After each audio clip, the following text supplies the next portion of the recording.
এদিক দিয়ে কাটতে আমি গাছ কিছু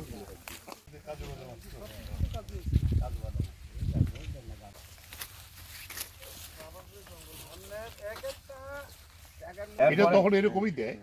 তখন আমরা বুঝিনি, আমরা তো আর এটি আমরা বুঝছি না, আর ইয়ে করতেছি না, ওই ডেটে আমরা গেছি না। ডেট দিয়ে কি হবে, এটা এক্সপায়ার হয়ে গেছে। আমার নোটিশ দিছিল, নোটিশ দিছে, আর এরপর গেছি, আর এই রেঞ্জের বাবু আমার কইল আপনার ইয়া জরিমানা 13,750 টাকা। আমরা তিনজনের নামে, আমার আর ওই বীরেন্দ্র দাস রাজকুমারের ছেলে, আর ওই যে নিবারণ সরকার, নিবারণ সরকার না বিশ্বাস, নিবারণ বিশ্বাস।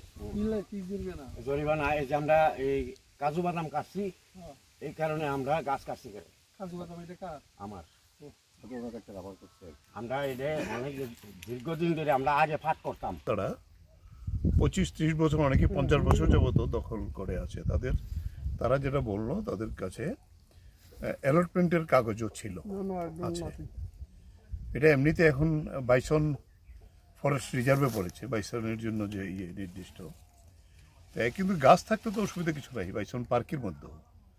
এই জায়গাতে এখন তারা, আগে কাজু বাদাম ছিল 40 বছর 50 বছরের পুরনো, সেই কাজু গাছ যেহেতু এখন আর কাজু ভালো আসে না, কিংবা কাজুর কোনো দামও নেই, তখন তারা এগুলিকে কেটে ওই জায়গাতে আবার পুনরায় রাবার বাগান করছে।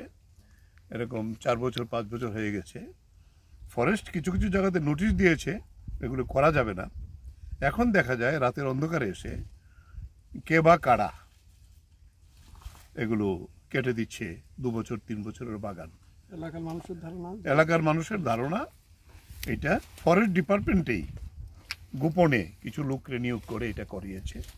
ডাইরেক্টলি আসলে হয়তো প্রতিরোধ হবে, মানুষ তার জীবন দিয়ে হলো তার গাছ রক্ষা করার চেষ্টা করবে।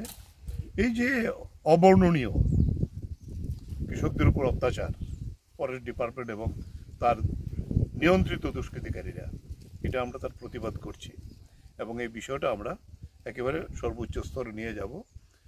এটা তো একটা আমাদের দেশের অর্থনীতির প্রশ্ন আছে। ত্রিপুরার কাজু ছিল না, কাজুর বদলে এই জায়গাতেই তারা আবার করছে কাজু গাছ কেটে। অপরাধ কি আছে? ফরেস্ট কথা বলুক। এবং এটা তো বনের মধ্যে গাছই হবে, ফরেস্টের মধ্যে রাবার গাছ করা এটা অপরাধ কিছু না।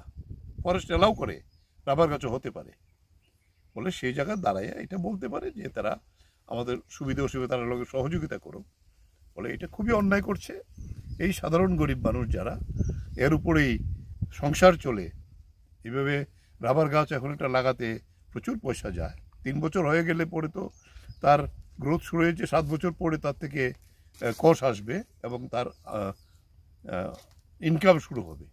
বলে এই জায়গায় দাঁড়িয়ে এটা আমরা তীব্র নিন্দা করছি ত্রিপুরা কৃষক সভার পক্ষ থেকে, এবং এই বিষয়টা আমরা সর্বস্তর নিয়ে যাব এবং তাদের ক্ষতিপূরণ দেওয়া হোক।